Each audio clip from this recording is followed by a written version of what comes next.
Okay, so I did want to talk to you about this concept of church and politics, especially as we come up on the election. And politics is one of those things that everyone has very, very, very, very strong opinions on, right? And you see that on campus. Campuses generally are very liberal places, right? So most of the students are liberal. And then the juxtaposition between that and comparing your homes, right, where everyone is extremely conservative, right? And that's fine. And I think the first thing we have to recognize is that as Christians, right, we can live in any country, right? We're not limited to living in a particular place. We don't have to live in Egypt or Ethiopia or Greece or Russia. We can move to any country. And the church should be able to thrive in any country, right? So we can't say, oh, well, we're Egyptian citizens, but we're not American citizens. Right, you're just going to have to sit down at some point and stop moving. Okay, there you go. Just now, don't move again. All right, you finished a quota. Right, so we and no fist bumps either. No, that's it. Sorry, I'm just kidding. We should be able to go to any country and live there, right? As Christian Orthodox. Okay, and culture. The way we express our religion is through culture, but our culture is not our religion. Right? So we can't say, oh, well, unless we express our orthodoxy as Egyptian, then it's not really orthodoxy. The only orthodoxy has to be Egyptian orthodoxy. Well, of course, that's not true, right? There's other kinds of orthodoxy. There's Russian and Greek and Syrian, and guess what? Soon they'll be American, right? And we'll express that orthodoxy through American culture, right? American words, American language, right? American thinking, American approaches. And what we want to make sure we understand is that America, or the country we live in, is not the enemy, okay? So, Pope Shenouda of blessed memory, right, when he would talk about Egypt, he would say we are Egyptians and that we love our country. Do we not love our country? We do love our country, right? We love whatever country we happen to be living in. And we happen to be, and if we're citizens of that country, we have a right to do and do the duties that a citizen does, which in the case of the United States is voting. In Egypt, there's also voting, but it's not real voting. It's fraud voting, right? Because the president wins 98% of the vote every single time, okay? So you can vote in Egypt and just waste a day, right? But, here, it's real, so we think. And so our civic duty is to be American and to vote the way we're supposed to vote, right? And you're not supposed to hate the country you live in, right? And you're not supposed to, say, well, I don't want to be this part of this country. No, then why are you here? Go back to another country, right? And so the idea isn't to just try to live in a bubble and say, oh, we want to live in this bubble of Egypt, right? I want to live in Shubra, okay? And I want my world to be like, Minya, okay? Or whatever place you came from. No, you're an American now, okay? And the word American is not a bad word. It doesn't mean anything, okay? It's just a culture. Is there bad in America? In American culture? Sure. Is there bad in Egyptian culture? Yeah. Is there bad in Chinese culture? Can I go down every single country and say the same thing? Yeah. Is there bad Russian culture, bad Greek culture, bad Ethiopian culture? Whatever, right? Doesn't matter. Is there good in Egyptian culture? Sure. Is there good in American culture? Is there good in Chinese culture? Right? Does everyone see what I'm saying? So the culture, the church is independent of the land it lives in. It doesn't need to live in a country. If the church needed to live in Ethiopia and would never work outside of Ethiopia, then you'd probably say that is not the one holy Catholic and apostolic church. What does the word Catholic mean? Universal. But if it only exists in Ethiopia, and Ethiopians are the only ones who are right, and Ethiopians are the only ones who do it right, and only good people live in Ethiopia, there's probably something jacked up with that church, isn't there? Right? If that church can't live outside of Ethiopia, then it's not the Catholic Church, the universal church that Christ came on the earth to establish. It's some ethnic little cult thing that has to exist in Ethiopia or else it doesn't work. Does that make sense? So if we apply that to the Coptic Church and we say it has to exist in Egypt or it doesn't work, then there's something wrong with it. And we have to be really scared of that outcome. Which means here in America, we have the right and the duty to make it work in the United States. And we mean make it work doesn't mean anybody who doesn't think we're Egyptian, just kick them out and hit them in the face. That's not making it work, right? That's just keeping it like a cult, right? And trying to establish this little cult of us versus them. Them being everyone who's not us, everyone who's bad, right? And we're good and everyone's bad, right? And that's a very fearful thing because that's what a cult is, right? Where we isolate ourselves from the outside. So as Christians, we're called to vote. We're called to be American. We're called to be part of this political process. Okay, so that's your civic duty. That's your right as a citizen. That's something you should do as a Christian. Okay. Now the question is, how does the church get involved with the political process? Right now, I just switched big time the topics. Did anyone see what I just switched from one thing to the next? What did I just say? I was talking about whom before? Christians. About you. And then I switched and I said, now the church, right? That's a big switch, okay? So now I'm going to talk about the church. We're talking about the hierarchy, the clergy, the establishment of the church's position. Not you as a citizen. You as a citizen, you should vote. That's your duty, every vote counts, blah, blah, blah, right? All the things, okay? So I put up this quote here by St. Anthony because it's one of my favorite quotes, and it always kind of reminds me of election season. A time is coming when men will go mad. And when they see someone who is not mad, they will attack him saying, "You are mad, you are not like us." All right, and every time election season comes along, I think, man, boy, did he hit that right on the head or what? Okay? Everybody just sort of loses their freaking mind. It's kind of amazing. Okay? And everyone thinks that this election is the most important election in the history of America. How many people have heard that? I've heard it since I was your age. That was 30 years ago. And they've been saying the same thing. This is the most important election in the history of America, right? And guess what they're going to say when you're 60? This election is the most important election in the history of America, right? So, that's just going to happen, right? So people kind of go crazy. So the church and the politics, what is our role? And let's kind of talk about this. First of all, this is a very difficult question to answer. Okay, whatever sound is happening back there, make the sound stop. Whatever, it's a bottle, whatever you got going. I'm ADD, right? So especially in the U.S., where we as Christians actually have freedom, right? So here, we actually have a right to vote. And so we have to think about what's our role in voting. How are we supposed to vote? Because, if you think about it, never in the history of the world have Christians had a right to vote before, right? I mean, think of all the empires that came before us. Well, what do we have? We have kings, we have dictators, we have czars, right? You don't have free election. I mean, elections are 200 years old, right? There's no fathers who wrote about how to vote. The Bible didn't write about how you're supposed to vote. There's no such thing as voting. Voting is like a new invention, right? So Orthodox Christians, we kind of have to think about, what does it mean to vote? Now, here in the United States, right, we walked into this country with a very strong Protestant tradition, and they have a very strong opinion on voting, right? Their thinking is, we need to vote to make America a religious country, right? And we need to vote for things that God would want us to vote for. That's the mindset. And the question is, do we as Copts, as Orthodox Christians, have the same mindset, right? Do we think of America as a place we have to convert to Christianity by law, right? Making sin illegal. We ban sin. You go to jail if you sin. We can keep going, couldn't we? Couldn't we make divorce illegal? Is divorce legal? Divorce is legal. Did Jesus talk about divorce? Mm-hmm. He sure did. He wasn't a big fan. So divorce is legal. Why are we letting divorce be legal? How about judging? I mean, Jesus talked about judging too, judging your brother. Is that legal? Of course it's legal. You can do whatever you want, right? As long as there's no assault or battery, you can judge. I can judge everybody in here. No policeman's going to arrest me for judging you, right? So we start thinking about these laws in this country, right? And we start thinking about, am I supposed to impose morality through the law? Is that the job of the law? Right? And I'm just asking you to think here. You guys are all college students. You're supposed to be thinking, right? So ask yourself these big questions. Is that what the church is supposed to do? Is that what I'm supposed to do? Just try to make it a Christian country? Does that work?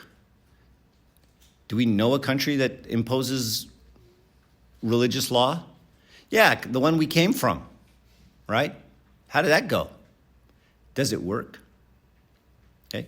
And do we want to do the same thing here, Now that we're free, we're going to get them.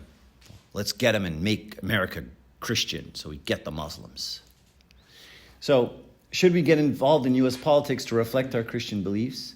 Should we get involved in U.S. politics to protect the interests of Egypt, our homeland? And both of these are good undertakings. But who should take them on? Is it the church's job or is it a personal job? And is there a difference? Right? So now if I want to vote for a congressman who's pro-Egypt, knock yourself out.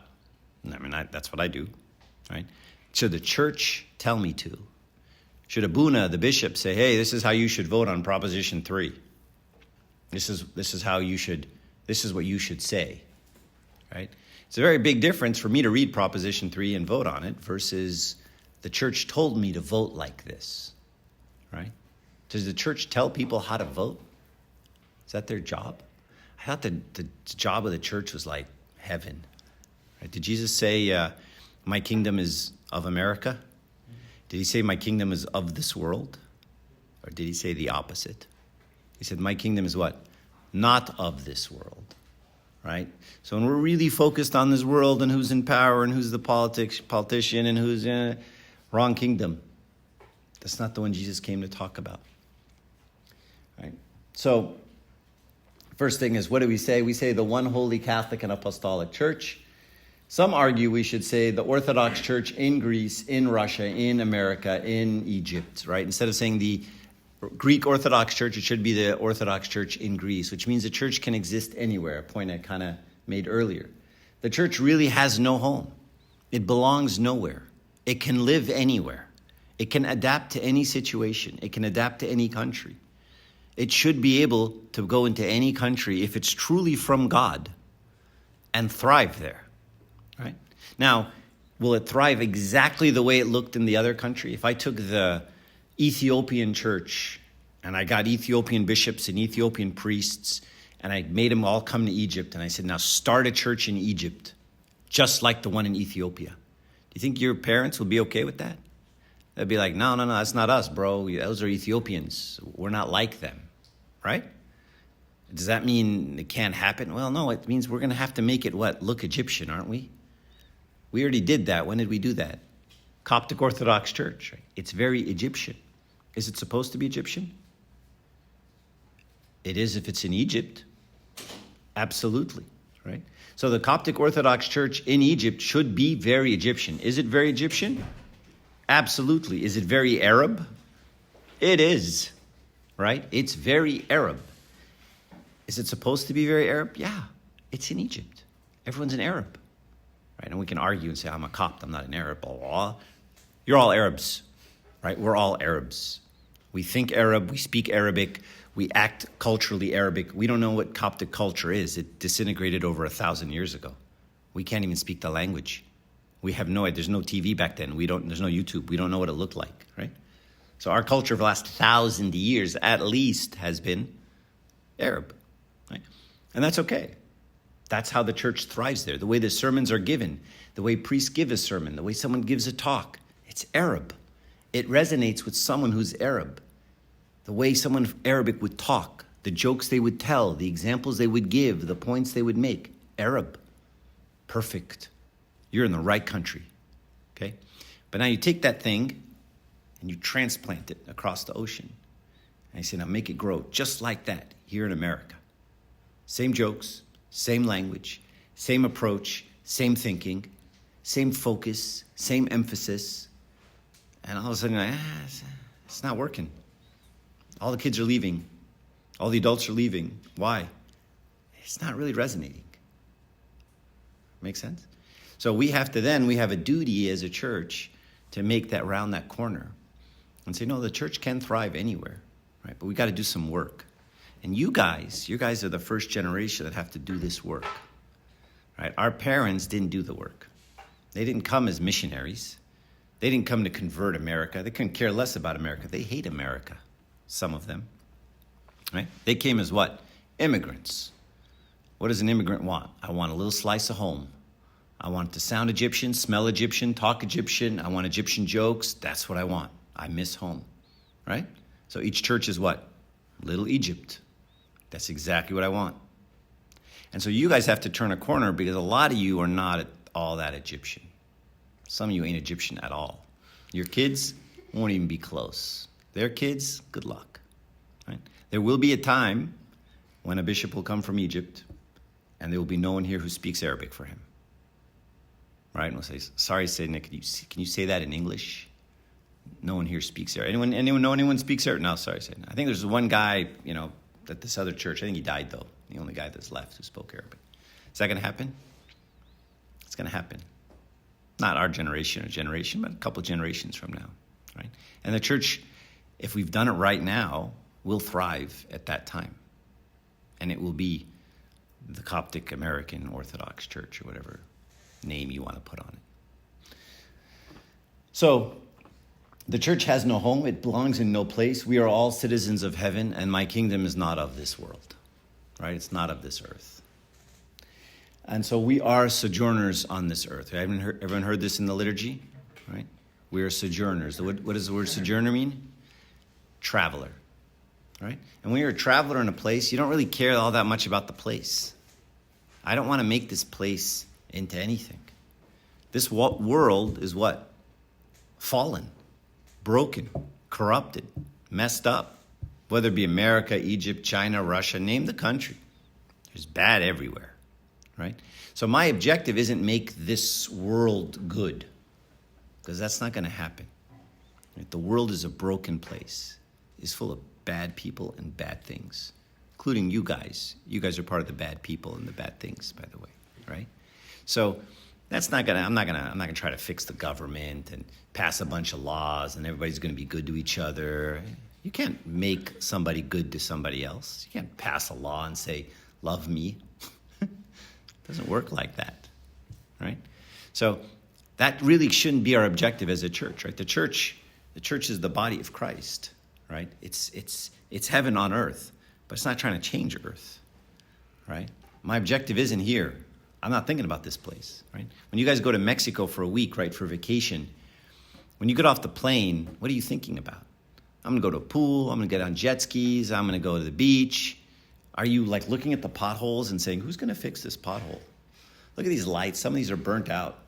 The electric grid, it needs upgrading in Mexico. Does anyone think that? Do you think I need to get elected into Mexican parliament and just try to really change this country? I got 5 days. I think I'm going to change Mexico. Anyone think like that? No, you got 5 days. You get in, you go to the beach, have a good time, you leave. What's that called? Sojourner. A traveler. So welcome to earth. You're here for 5 days. You're not going to fix it. Just come, focus, and then leave.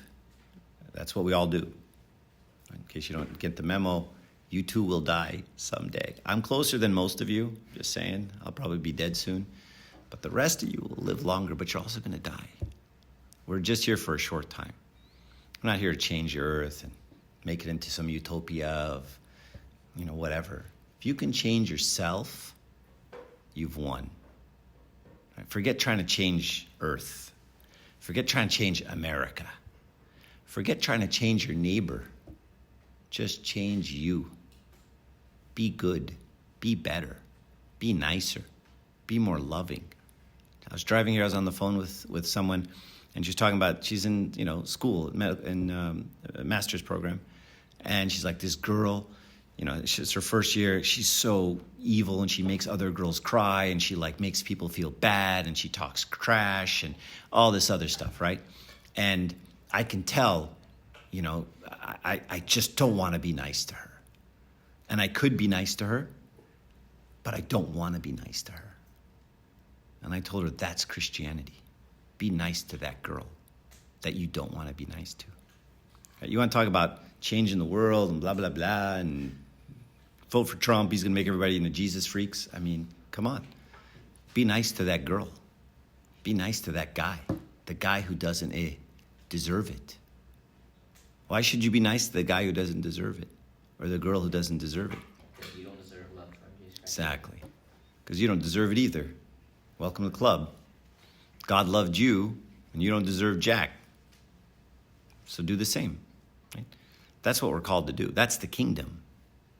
It's not, let's vote for anti-abortion laws and put people in jail. That's not morality. It's not love. So then what is the mission of the church? It brings people to Christ. That's it. We're not trying to take over countries, colonize them, make them Coptic, make them Christian. Not like that. Anything outside of that is not our mission. We are not a social organization. We are not an athletic organization. You guys have watched Coptic League. You know that. We are not a political organization.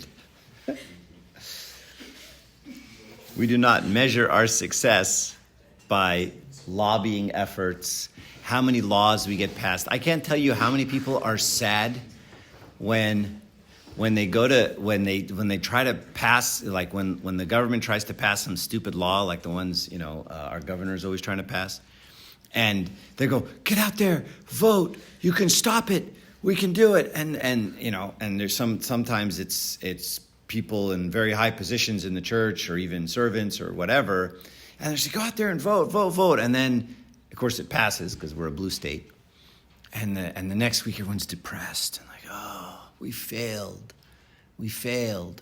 What'd you fail at, bro? Who cares? Another stupid law got passed. Does that make a difference in your life? Does it matter? What if they passed a law that said you can kill people? Murder's legal. Congratulations. What if they passed that law? Are there some countries in Africa that have that law? I think so. Some countries say, yeah, kill people. Okay. Can I kill people? No. Since what? You've been going to Sunday school, bro? No killing people. Like thou shalt not murder, remember? Okay. Right, so, I'm kidding. Right, so, it doesn't matter what the law says. Right? How many times, the law says I can get divorced how many times? 80, if I wanted to. Does that mean I can? No. Law says I can get drunk off my butt at home and drink till I have no more liver. Does that mean I can? No. Right? So the law isn't morality. The law is a bunch of contracts, and law doesn't make me moral. My law is above the law. Right? The law says you can get divorced. Okay, that's nice. That's not my law. In Egypt, law says I can marry 4 women. Okay, that's not my law, right? If law says I can judge other people as long as you don't hit them, okay, my law is above that. My law says it's the law of the heart. Make sense? Right? So I don't care what laws are in the state. I don't care about the pronouns. I don't care who has the right to get married. I don't care who can get an abortion, who can't. Who cares? I have my own laws. Right? My laws govern me. My laws come from my faith, from my heart. Right? If you tell me don't do something because I'll put you in jail, that's not from my heart. That's because I don't want to go to jail. Right? If I want to rob a bank and the only thing stopping me is a security guard, as far as God's concerned, I robbed that bank. Didn't I? If I planned it out, had the note, had the gun, had the mask, I walked in and there's one more security guard than I thought there was going to be, and I walked out, to God, I robbed that bank. Didn't I? So that's not how we measure success. That's not what the church is. It's a place where we meet Christ and he meets us.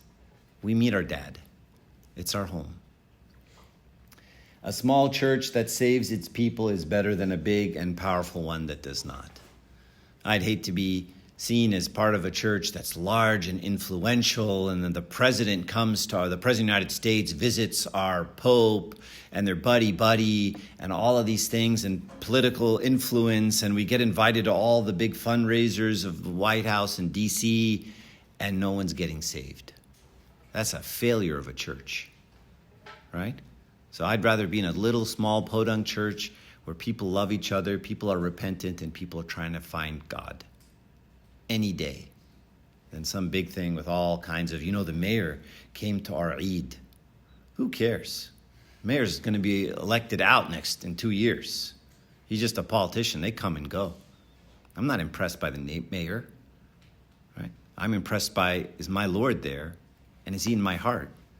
And can people see it in the way I treat other people? Now I'm impressed. Don't tell me the mayor's there. I don't care about the mayor. There's a very famous story about Pope Kyrillos.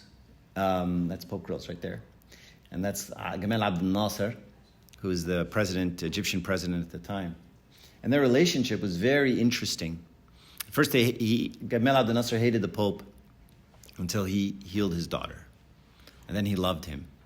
But the Pope never let Gamal Abdel Nasser influence him.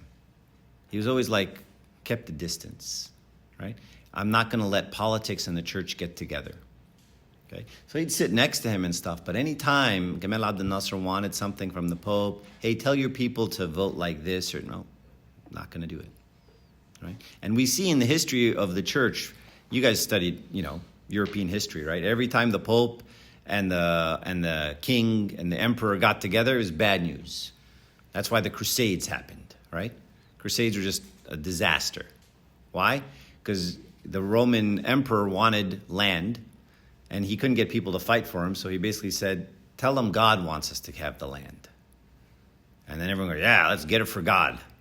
Let's go get that land for God. Let's kill Muslims for God, right? And the Pope encouraged them. He said, hey, everybody, this is a holy war. Oh, in that case, I'm in.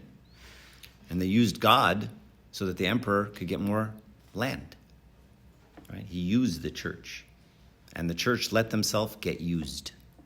Right? And that's the sad part of the Crusades history.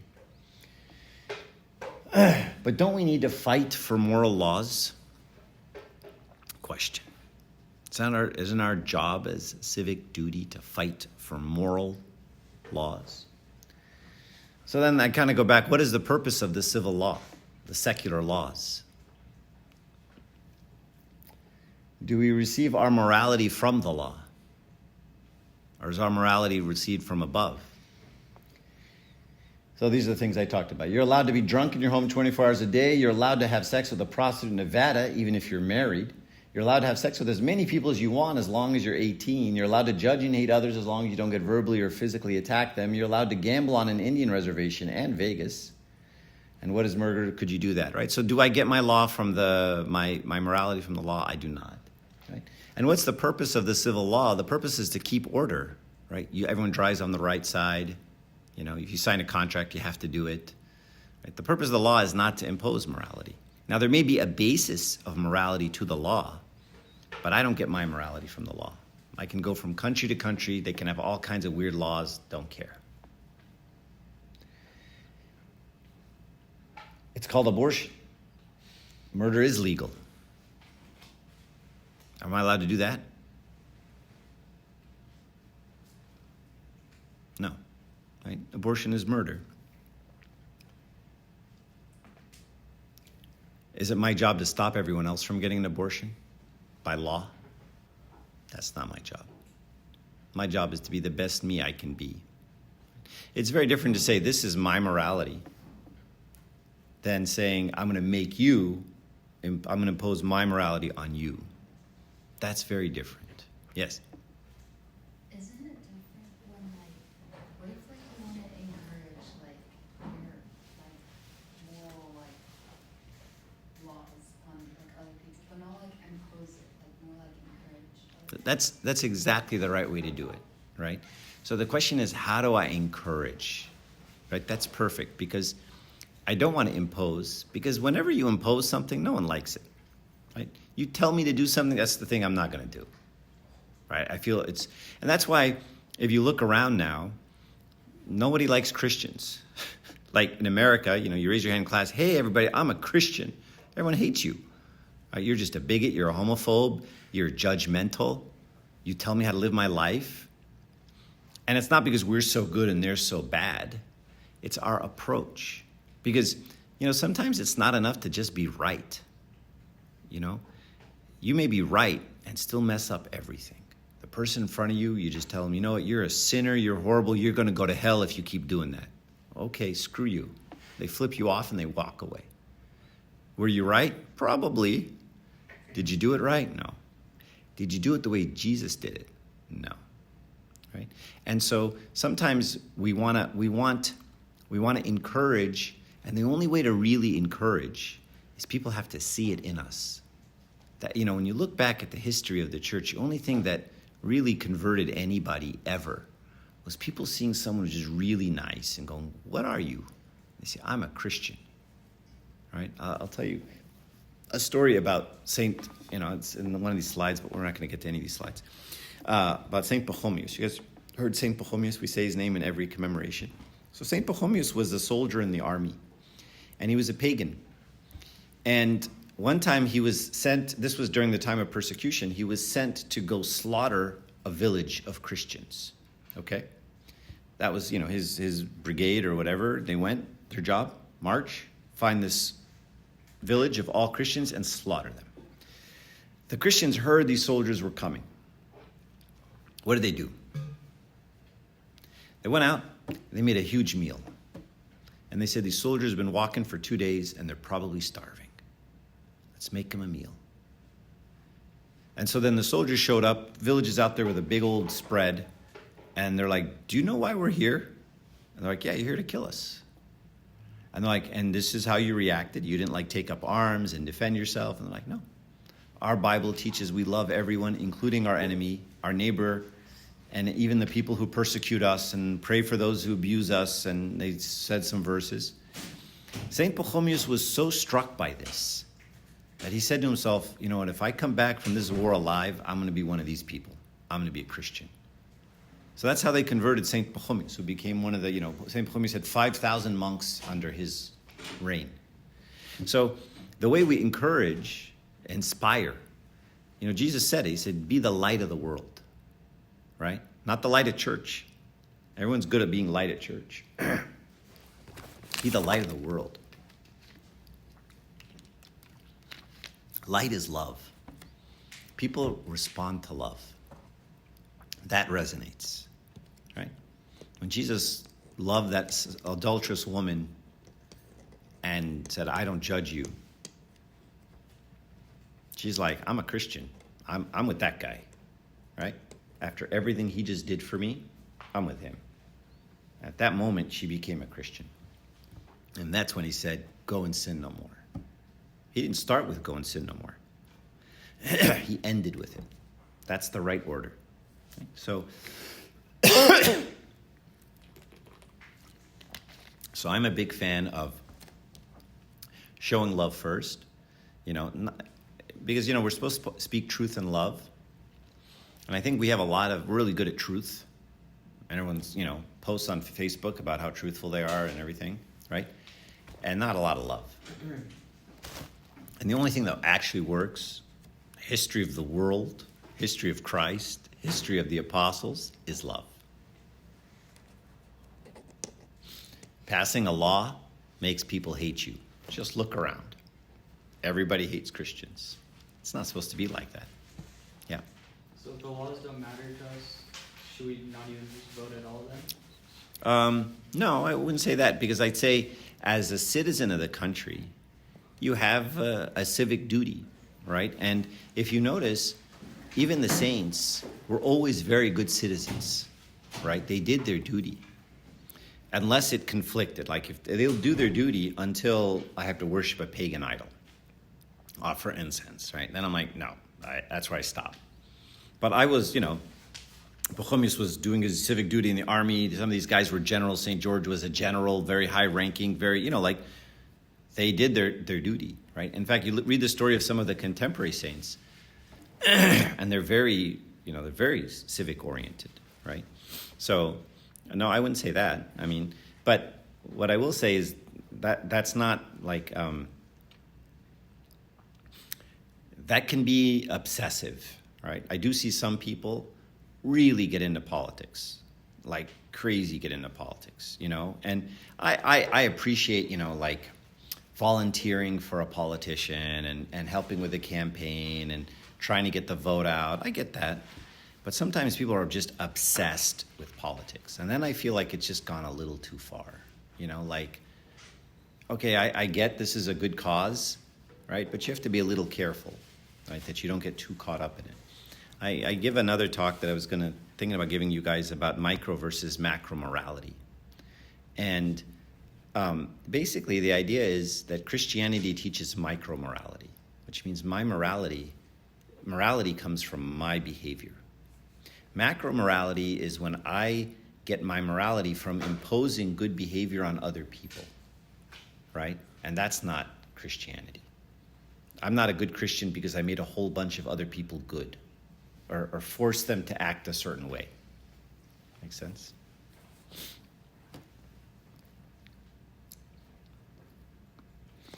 So David, the psalmist, says, do not put your trust in princes, in human beings who cannot save. And sometimes this is how I feel about politicians. Every time I see someone, sucking up to some politician, I always think to myself this verse: do not put your trust in princes, even Donald Trump. That was a joke. When their spirit departs, they return to the ground. On that very day, their plans come to nothing. Blessed are those whose help is from the God of Jacob, whose hope is in the Lord their God, who's in the maker of heaven and earth, the sea and everything in them. He remains faithful forever. Focus. Once you got all your trust in princes and laws and blah, blah, blah, you're following the wrong guy. You're following the wrong horse. How did Christ save sinners? And this is, I guess, your question. So I had a slide for you, and I didn't really get there. Do we save people by making the things they want to do illegal? Does that save people? Is that Christianity? Isn't Christianity all about freedom of will? Can you impose salvation on anybody? Or does it have to be something they pick? Has to be. Right? And this is the transition like all of you guys make as young people, right? I mean, your parents made you come to church. They made you go to Sunday school. They made you go to hymn class. They made you go to the retreat. You can make someone go to hymn class, but you can't make them pray. You can make someone serve even the poor people, but you can't make them love. You can't force people to be good. Because if you force them, then they're not good. Does that make sense? Right? So if you lock somebody in his room and then you say, hey, my son never does drugs. That's because you locked him in the room. Right? Of course he's not.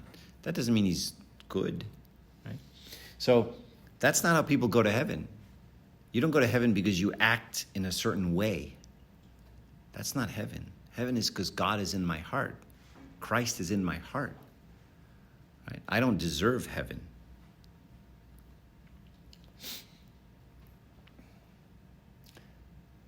So then when you do things like this, are you saving anybody? Is anyone following Jesus because of you? Anyone love God now? Anyone pass by these people and think, man, Jesus is awesome.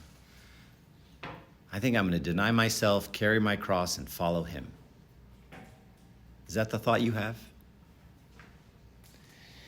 Mother Teresa says, do not wait for leaders. Do it alone, person to person. That's where saving people comes in.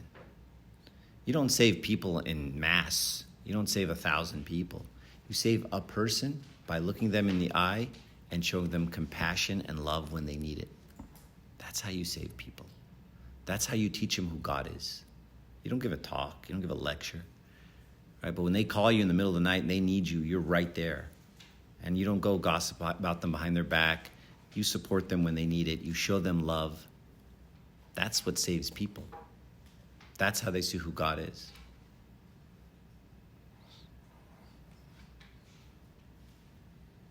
There's a lot there.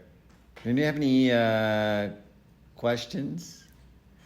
I have a lot to say on this topic, as you guys can see, but I think you get the gist of it. So my own personal stance is that church is a bad mix with politics. 11th century experience of the Catholic Church and the popes, corruption, power, influence, politics became, you entered the clergy to become powerful in politics. It's sad. Christ took the concept of power and flipped it upside down. What did Christ do with power? The most powerful guy ever to walk the earth washed the feet of his disciples. That's power, right? He came as what? A homeless guy. What power did he have in the church? Zero. Politics, zero. Among people, zero. But people followed him. Why? Is it like they said, this man spoke like no other man before him? That's power. This man has authority. That's power, right? And so sometimes in the church, we get this mixed up concept of power. People are like, oh, who's in the legna? Who's the lead deacon? Did you work your way up to, get to the first row of the deacons, right? I practiced really hard and I can say it better than everyone else. I earned it. I have power. I've been serving for 10 years. I'm now the Amin al-Khidmah. It's power. This is corrupted thinking. This is the world entering into the church. When I think about things like who has power at church, God help you. God help us all. Was power at church? What? Does that even make sense? Is that what Christ did? Didn't he do the opposite? So St. Ephraim says, all tongues shall cease, the creator of the world knelt and washed the feet of his creation. I love that. All tongues shall cease. Like there isn't another thing you can say. Nothing left. The creator of the world knelt and washed the feet of the creation. That is the kingdom. The one that is led by a king on a donkey. Not a horse, not a chariot, not 100 horses in front of it. That's the humility of our king. The church can be a light to this world. We are a light to this world. But a lighthouse is not the same as a tractor beam. You guys know what a tractor beam is? It's from sci-fi, Star Wars. Tractor beam, for your spaceship, you know how spaceships are. They fly in space. Tractor beam grabs a spaceship and sucks it in, right? We're not called to suck people in. We're not called to force people in. I pray that I would speak up when I see injustice, even at the cost of my own life. But this isn't the place where my heart is. So the question is, how do we try to solve injustice on earth? Is there injustice on earth? All the time. Right? What do we say in the liturgy? Death which entered the world through the envy of the devil, right? So when man fell, death entered the world, disease entered the world, corruption entered the world, sin entered the world, injustice entered the world, right?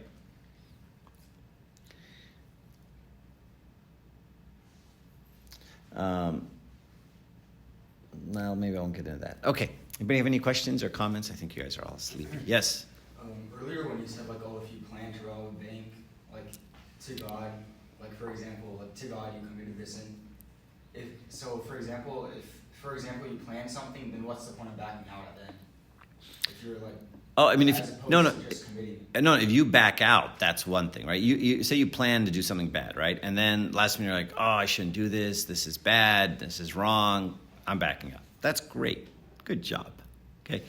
But if the only reason you don't go through with it is, something happened, right? And like I said, there's 3 security guards instead of 2. And you're like, oh, I only calculated 2 security guards. My plan's not going to work, right?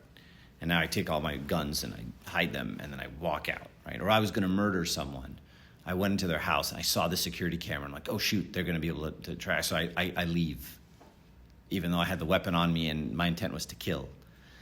God's looking at the heart, right? So, again, I don't want to play God. I don't know exactly how God, measures these things, right? But in my heart, I wanted to commit the sin. Right? The only thing that stopped me was something else. But if I stop myself, that's great. My own guilt stops me, great. My own conscience, that's what it's there for, to stop you. It doesn't always work very well, but it's supposed to work. Do you have any other questions, comments? Yes. So I feel like as the youth have became we became more Americanized, I feel like there's been a push where people have been motivated to be more into politics and stuff like that, because we've been more Americanized. So how would you go about talking to somebody who wants to become a politician and because they would be forced to pass laws and stuff like that? That's a tough one. I always thought about this, say I was mayor, okay? What city are we in? Orange? So I'm the mayor of Orange, okay? And we have a homeless problem, for example, okay? And, moms are complaining, there's needles on the street, there's people defecating, there's people peeing in the streets, there's homeless guys around young girls who act crazy, touch them as they're walking by, and there's crime because of this homeless population. If I'm mayor, like if I'm Mark, right, as a Christian, I'd give them food and money, right? I'd give them a place to stay, and I do all these things, right? But if I'm mayor, I don't know what I would do, because I got a duty to the people who voted me in, and they're all telling me these guys are crimes, and the crime's up, and there's poop in the park, and there's needles on the floor, and there's, So what do I do as a Christian mayor? I don't know. I don't know. It's hard. It's hard to be because there's two different systems.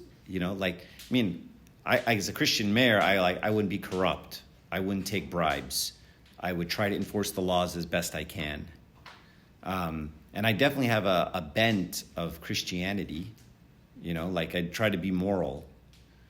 But in a situation like this, I always think of that particular situation. I don't know what I would do, right? Because I would say, hey, guys, here's some hot meals and a blanket.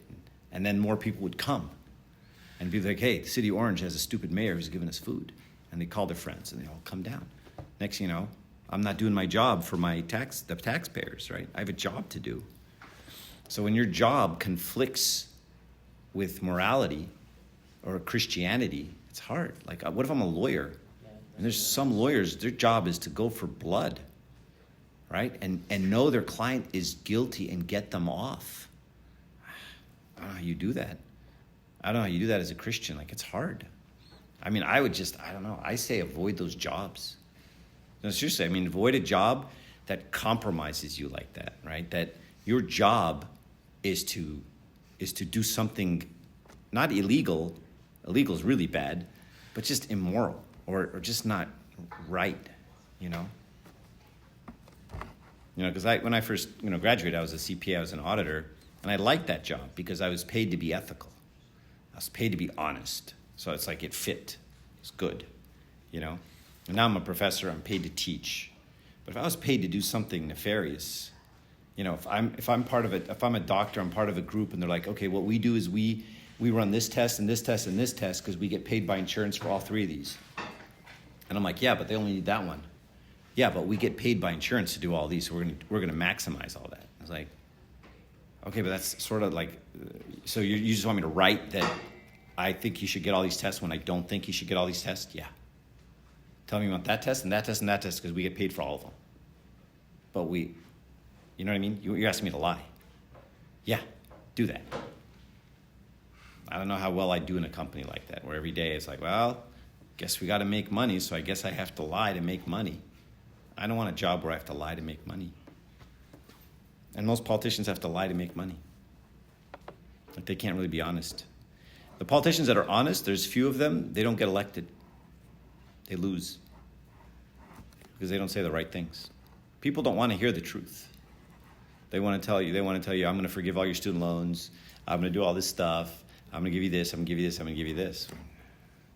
And I know I'm not. So I don't know. Tough spot. Good. Any other questions, comments? I got 300 or 400 more slides if you guys are interested. But there's one I want to show you from St. John Chrysostom. This is the one. For Christians, and we'll end on this. And this quote is prophetic, if you ask me, and I'll tell you why here in a second. For Christians, above all men, are forbidden to correct the stumblings of others, of sinners, by force. Let's just stop there. As a Christian, you're not allowed to stop the stumbling of a sinner by force. Don't force someone to not sin. Now, this is very contradictory to what we see. In Egypt, it's a Muslim country. There, you stop sin by force, by law, right? You impose Sharia law, right? You impose it.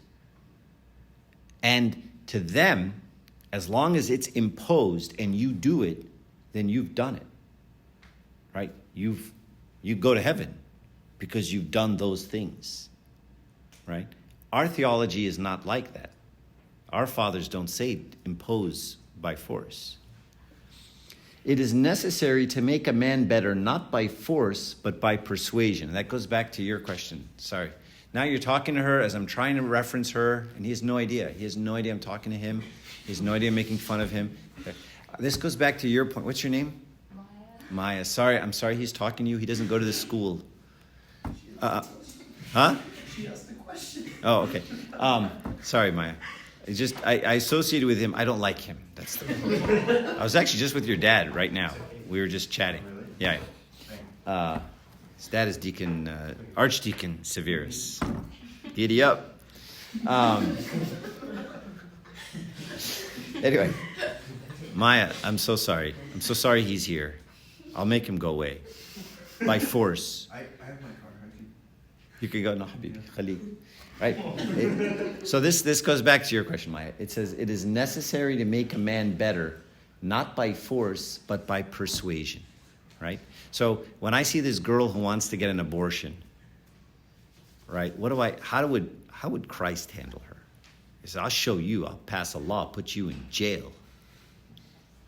Or would he say, Habibti, what happened? Let's talk. How did you get to this place? What can I do to help? How can I be there for you? Right?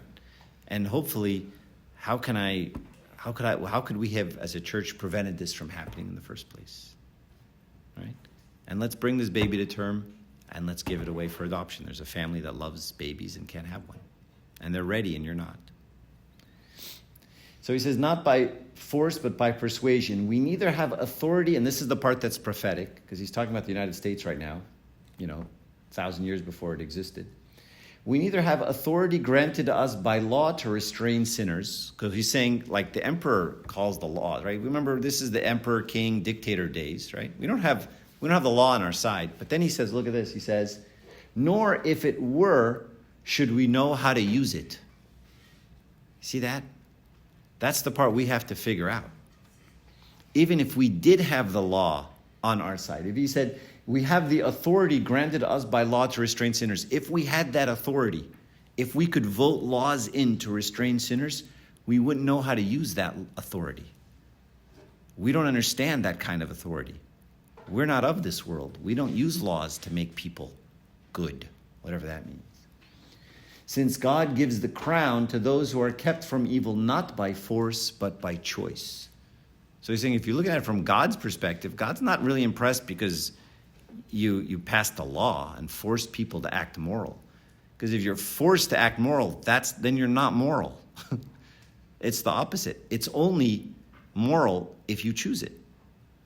Make sense? Yeah. Sorry. Out of curiosity, unbiased, but if someone were to come up to you with the argument that exactly abortion, for example, banning abortion would be forceful, not giving someone a choice. How would you respond to someone who's telling you the pro-choice, pro-life argument, but you're telling them that it is a choice, but I don't like to get into pro-choice, pro-life arguments. So in the case of abortion, let's just talk about that one. You still talking? In the case of abortion, let's talk about that one really quick. First thing, I'll tell you something.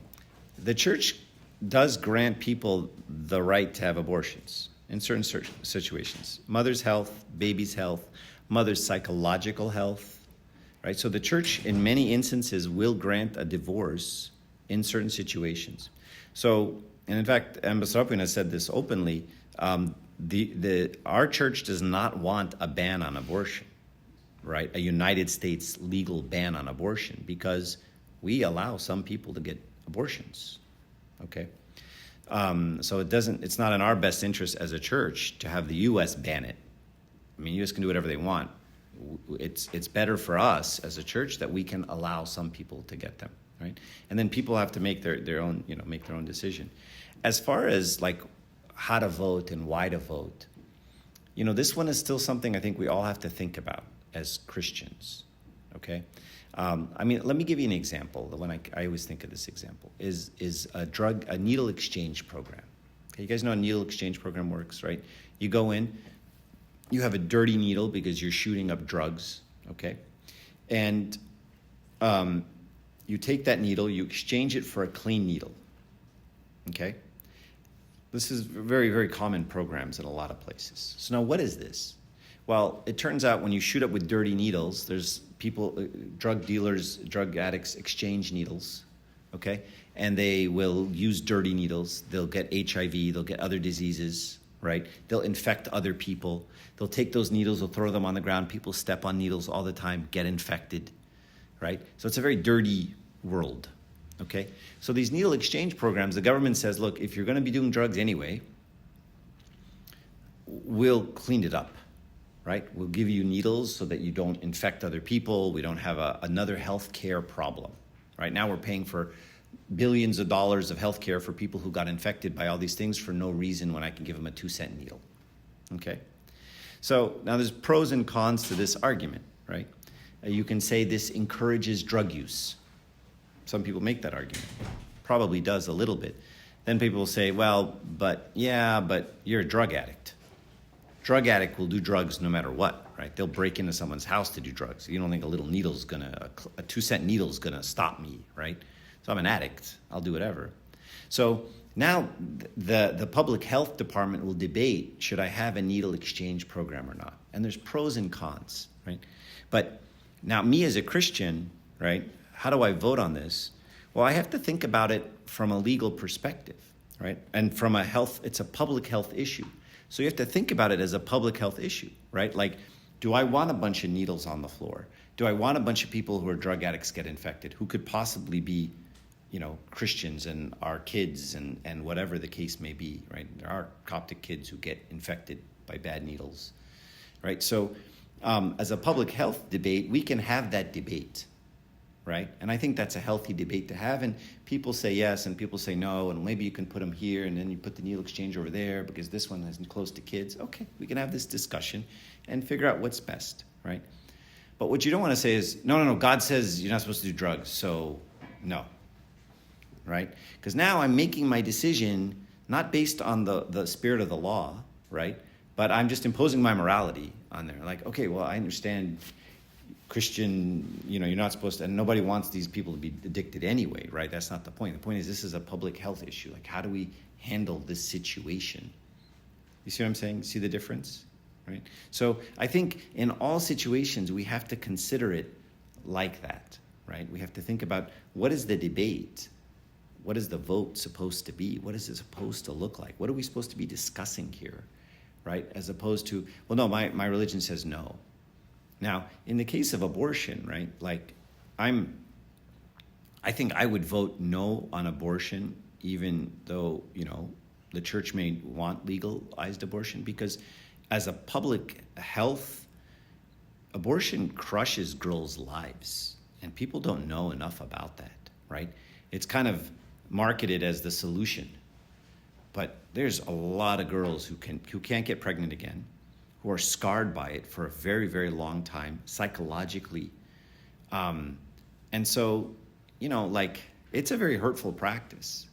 Then I debate with myself. The other side is they get them anyway, right? Girl who's pregnant, 16, 17, 18, dad's going to kill me, right? And a lot of the girls that get pregnant at that age don't have great households, don't have supportive families, and may get killed, right?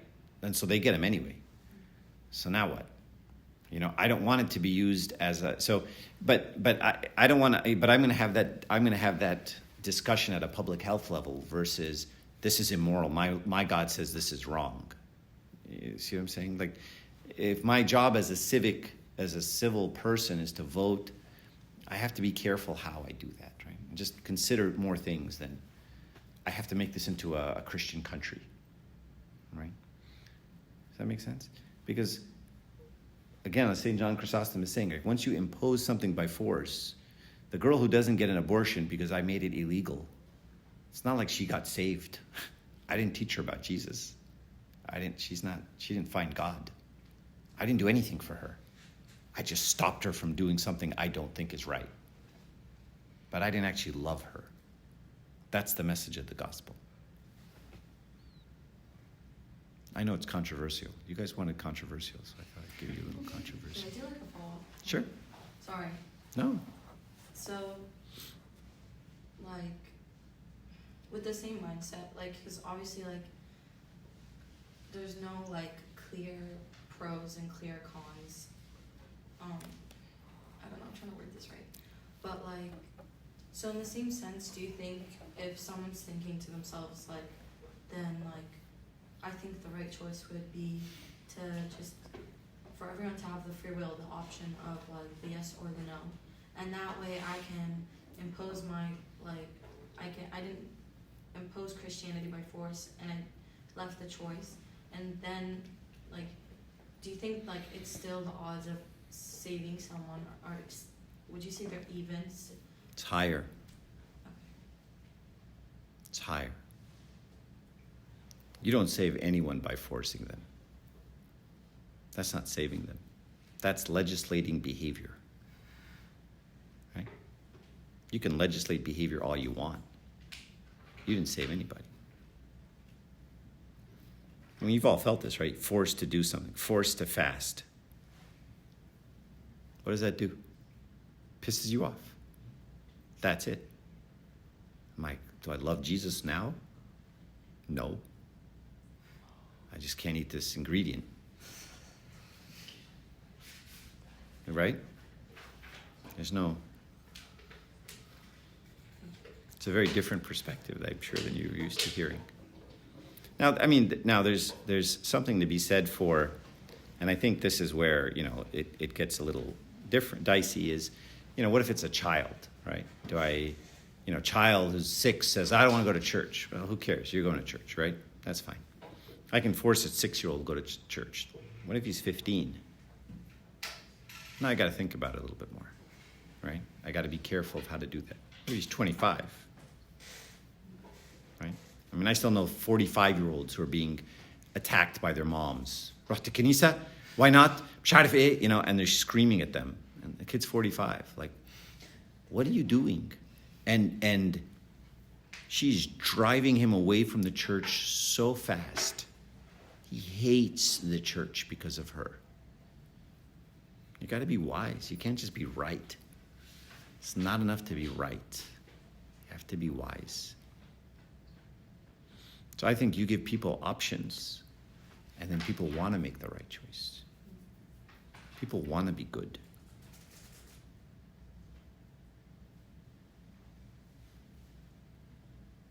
Any other questions, comments? Controversy? We can talk about gays if you want next. Get all upset about that too. All right. Yeah, quotes? No, I think so. All right. Look at so many. You can't feed 100 people, then just feed one. This is why we do good. Doing good isn't about solving the world's problems, about ending hunger. That's not what a Christian's perspective is. I'm not trying to end hunger. I don't serve the poor so that there's no more poor people. There will always be poor people. Didn't Jesus say that? He said what? Now you're talking to him? You done talking to Maya? Now you can talk to him? Jesus said, the poor you will always have with you, right? So it's not about, I'm just kidding with him. I've known him for a very long time. Right? So anyway, okay. Any other questions, comments, criticisms, complaints?